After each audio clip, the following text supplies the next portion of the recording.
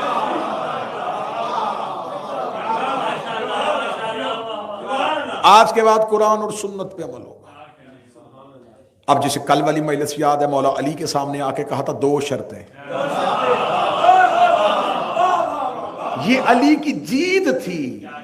حسن کے دور میں آ کے شرط ایک رہ گئی، صرف قرآن اور سنت. حسن نے اپنے آپ کو خلیفہ بلا فصل کر لیا، جیسے علی نے شرط نہ مان کے خود کو خلیفہ بلا فصل کیا. مولا حسن نے کہا قرآن اور سنت پر عمل ہوگا. اس نے کہا قرآن اور سنت پر عمل کریں گے. دیکھیں کتنی آسانیاں کر دی ہیں تمہارے امام نے تمہارے لیے. مولا نے دوسری شرط لکھی، کوئی بھی تمہارا تنخواہ دار خطیب منبر پہ میرے بابا پہ تبرہ نہیں کرے گا. سنیے گا سنیے گا، آج کی گفتگو یہیں پہ رک جائے گی. اگر مولا حسن یہ شرط نہ لکھواتے، مجھے حسین کی قسم، جیسے امت بڑے بڑے ظلم پی گئی ہے نا، بی بی کے گھر آگ لگی نہیں تھی، رسول کو کاغذ قلم کا انکار ہوا ہی نہیں تھا، آج یہ بھی کہہ دیتے کوئی تبرہ نہیں ہوتا تھا. حسن نے شرط لکھوائی کہ نہیں ہوگا. اگر نہیں ہوتا تھا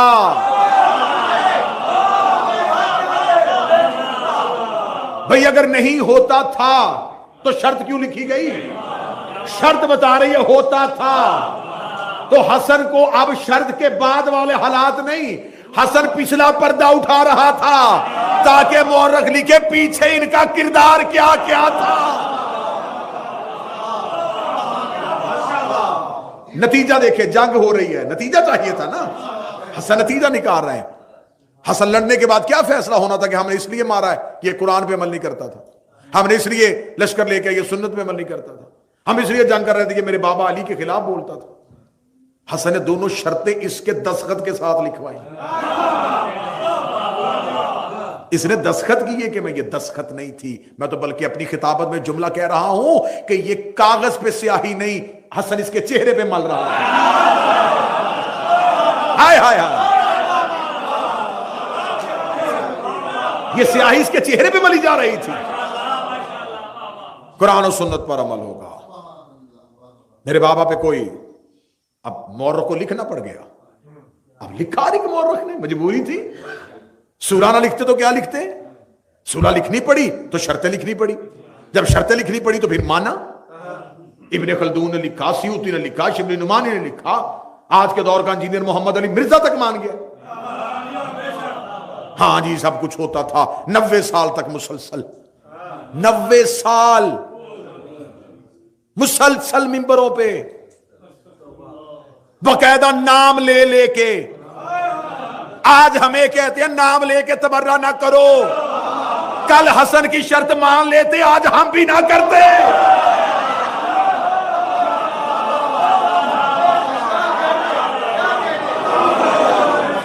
آج ہمیں کہہ رہے ہو اتحاد، بھئی آج ہمیں کہہ رہے ہو اتحاد بین المسلمین، آج ہمیں کہہ رہے ہو ضابطہ اخلاق بناؤ، آج ہمیں کہہ رہے ہو یہ طے ہونا چاہیے. تو یہ سب کچھ جب صدیوں پہلے حسن طے کر رہے تھے تب مان لیتے. آج کسی منبر سے تبرہ نہ پڑھا جاتا. تو اگر تب نہیں مانا گیا، اگر تم نے حسن کی نہیں مانی